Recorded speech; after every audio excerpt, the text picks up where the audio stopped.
बहुत से यहूदी भी दाढ़ी रखते हैं, तुमने बुराई में उनकी मुखालफत करनी है, अच्छाई को प्रमोट करना है, आपने नहीं रखनी आप ना रखें। तो क्या ये सारी चीजें सुन्नत है? अगर आपके पास दलील नहीं है, ठीक है, हमारे पास इजमाए उम्मत दलील है, सदियों से चला। इमाम शाफी का एक कौल मिलता है ज़ईफ कौल के, चोटी करना एक सगीरा गुनाह है। मुफ्ती साहब, दाढ़ी के मसले पे क्योंकि बहुत सारे आपको पता है पाकिस्तान में लोग कहते हैं कि जी छोटी दाढ़ी भी ठीक है। एक तो दाढ़ी के वाले से दोनों चीजों की वजाहत फरमा दे, आम आदमी के लिए दाढ़ी और फिर इमाम के लिए दाढ़ी। और कारी तैयब साहब रहमतुल्लाह ने अपनी किताब में छोटी दाढ़ी को भी किसी हद तक गुंजाइश दी है। उस किताब में मैंने खुद पढ़ा है, मेरे वालिद साहब ने दिखाया मुझे। देखें, कोई गुंजाइश नहीं है छोटी दाढ़ी, यूं कहें कि बिल्कुल हल्क करना, बिल्कुल मूड़ने से बेहतर है कि छोटी दाढ़ी रख ले, इस हवाले से तो फर्क कहेंगे। लेकिन जो हदीस में ऑर्डर है, हुक्म आया है, वो इफ़ाउल लिहा का है। किसी भी कोई एक हदीस भी ऐसी नहीं है जिसमें दाढ़ी रखने का हुक्म हो, ठीक है। हर हदीस में इफ़ा, ठीक है, इफ़ा का मतलब है अपने हाल पे छोड़ दो, ठीक है। तो अगर कोई अहले हदीस के कौल को लेता है ना कि एक मुट्ठी तक भी नहीं काट सकते, जी, उसके पास तो दलील मौजूद है। बहुत से अहले हदीस हमने देखे बहुत बड़ी बड़ी दाढ़ियां, उसकी तो फिर भी कोई दलील है, लेकिन छोटी करने की तो कोई हदीस में दलील नहीं है। और अशरुम मिनल फितरा हदीस में आता है कि फितरत में से नेचर है, नेचर के खिलाफ आप चलेंगे तो बगावत है ना, ये तो नाजायज है। उस हदीस में आता है, आपने फरमाया कि 10 चीजें फितरत है, उसमें मूछें तराशना, उसमें दाढ़ी को बढ़ाना, इफ़ाउल लिहा, हल्क़ आना यानी ज़ेर नाफ बालों का साफ करना, बगलों के बालों का साफ करना, कल्चर का हिस्से, कल्चर की वजह से नबी ने हुक्म दिया। तो जिस हदीस में नाखून काटने का हुक्म है, आप नाखून बढ़ाना हराम है, आपकी नमाज नहीं होती, उसी हदीस में दाढ़ी बढ़ाने का भी हुक्म है, उसी हदीस में बगलें साफ करने का भी हुक्म है। ये दाढ़ियों पे आके ये लोग अटक जाते हैं कि छोटी करना जायज है, बगलों पे आगे नहीं अटकते।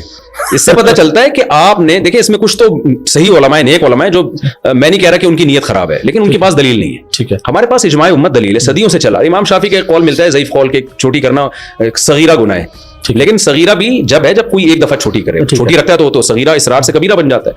तो एक कौल मिलता है, लेकिन तीनों इमाम और खुद इमाम शाफी का जो मुफ्ता भी कौल है फिक़ह शाफी में, चारों मज़ाहिब में, और सहाबा ताबीन, कोई एक नहीं आप दिखा सकते।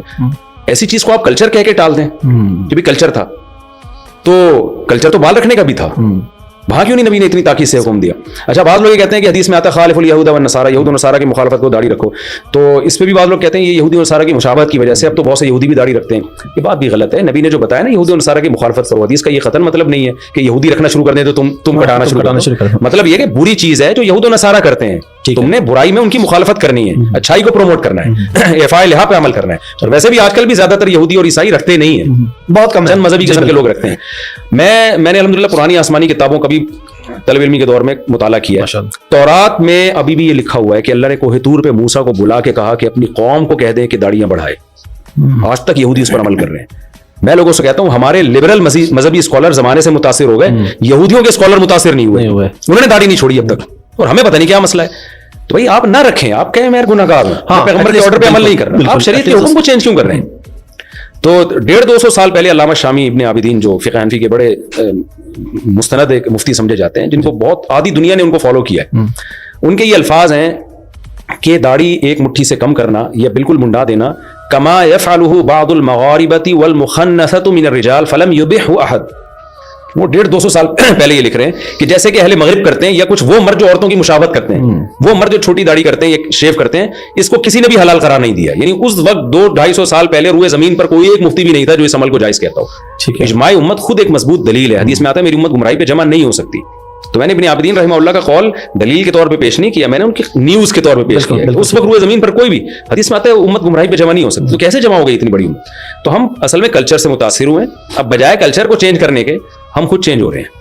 तो इस्लाम को भाई छोड़ दो, आपने नहीं रखनी आप ना रखें, इस्लाम को ना। बहुत सारे काम वो भी तो आप नहीं कर रहे ना इस्लाम। नमाज तो फर्ज है, वो तो अरकान का नाम है, वो तो अब अगर कोई नहीं इमाम यानी अगर छोटी दाढ़ी वाला, हाँ अब रहा मसला इमाम का, या नमाज तो हर फासिक के पीछे भी हो जाती है, लेकिन ये कि इमाम जाहिर है ऐसा होना चाहिए ना जो शरीयत को खुद तो फॉलो करता हो ना। इमाम की सिलेक्शन में तो ये चीज देखी जाएगी कि वो शरीयत को फॉलो कर रहा है कि नहीं कर रहा, ठीक है। तो उसमें तो दाढ़ी भी देखी जाएगी, उसके जो है वो किसी आलानिया कबीरा गुनाह में मुब्तला ना हो, ये भी देखा जाएगा। लेकिन अगर कोई बगैर दाढ़ी वाला नमाज पढ़ाता है, नमाज तो फिर हर एक के पीछे, हर जो साहिब ईमान है उसके पीछे हो जाती है, लेकिन अपने इख्तियार से ऐसे शख्स को इमाम बनाना ठीक नहीं है।